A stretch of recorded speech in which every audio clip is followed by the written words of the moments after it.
for having me be a part of Nuclear Poetry, you know, the whole series since it started. And also my mother, who's in the back corner over there, who actually got me started.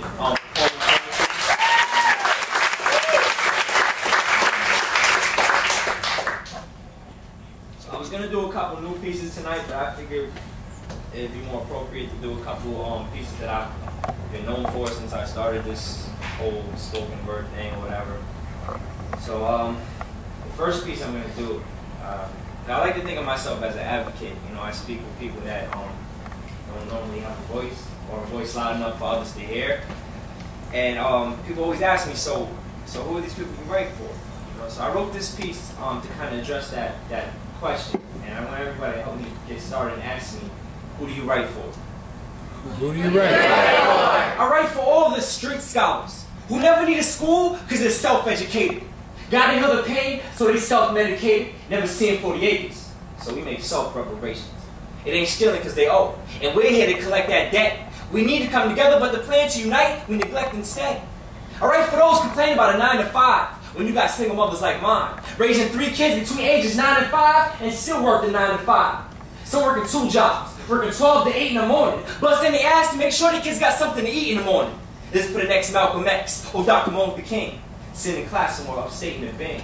I know you're sending the dark stuff behind the walls, but please, let these words shine through like the stars. This is for those working on the story of their life, but haven't yet wrote the preamble. So I write so you can use my life for an example. So many of the truth on pause and are scared to play it. It's at the tip of their tongues yet they're scared to say it. So for them I narrate it. Cops shooting us dead like it's something legal. I call them Terminex how they exterminate our people. 50 shots should ring a bell. I write for Sean, the geneticist. I write for Amadou Diallo. I write for all the natural born leaders who get to find their way. So for now, it's me you can follow.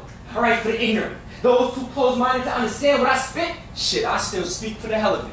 And to those who are enlightened, it's for you especially I'm writing. I write for the deaf. If you can't hear, you can still read what I wrote. I paint pictures so if you're blind, you can still see what I spoke. I write to give hope.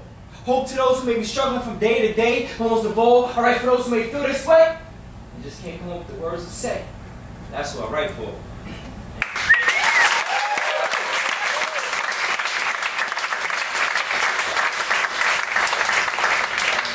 I apologize, I tripped up on a few words. I didn't notice. Alright, this next piece I wrote, I've been living in the city for about like 3 years now.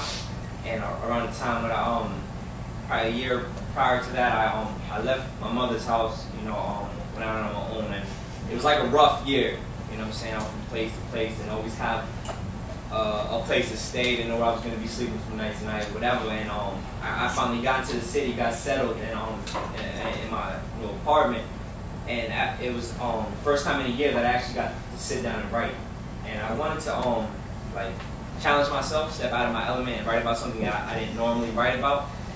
So I just thought about my surroundings, thought about the city, and this is what I came up with.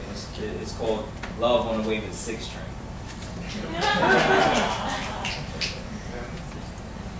Let me tell you how I fall in love every day on my way to the 6 train. I always pick the same seat, so does she. It's a perfect little spot by eyes to me, but we dare not speak. For conversation can only ruin what we have. The ride from my house to the train is only 10 minutes. But when we're here, time doesn't exist. She makes me forget about all past loves and future infatuations. I'm only concerned with the current situation. We're perfect strangers, yet I know everything about her, like how she's a psych major at the local college. I can tell because she's always here studying, probably for some last-minute knowledge, or how her favorite color is green. Probably because it brings out her eyes, and the way she wears that color, man, it's like she's trying to bring out mine. She's a natural beauty, no makeup or nothing, no ring, but I still can't tell if she's taking something. I hope to God she ain't. I mean, I'll never get the courage to talk, but you know, just in case. It's funny because never do I have attention for detail, but when she's here, I don't pay attention to no other female. I always get a little down around this time. When my bus pulls up in front of that 6 line, I'm off my lady to another day while I fall in love again on my way to the 6 train.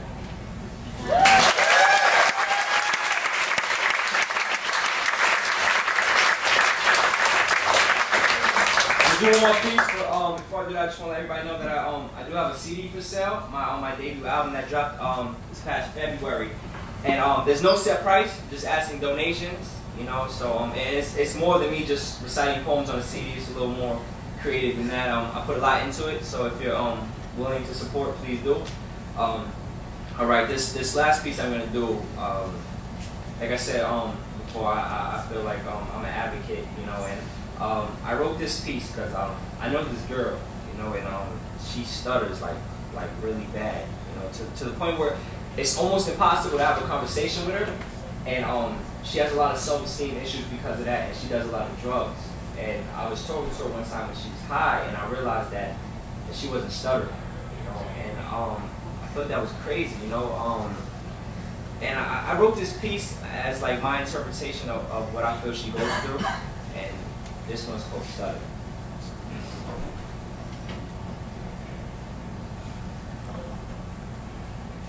So many thoughts running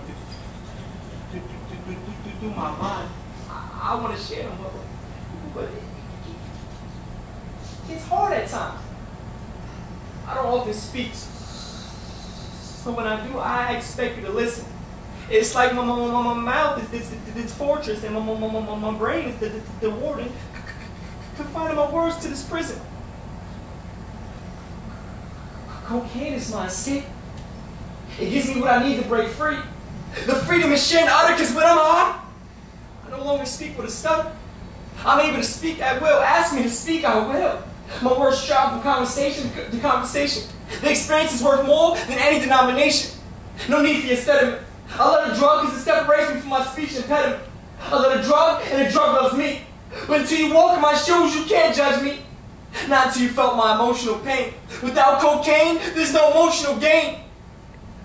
See, I have thoughts, ideas, I have feelings, but I can't argue my opinions. All I can do is listen. Listen to the ignorant, the uneducated, and I have to accept it because I can't debate it. I'm an addict, but I only get high to express myself, to escape my normal state because it makes me feel less of myself. Some people's only escape from this mean world is at night in the dream world. When my high fades, so does my self-esteem, and I don't like to sleep because I even stutter when I dream.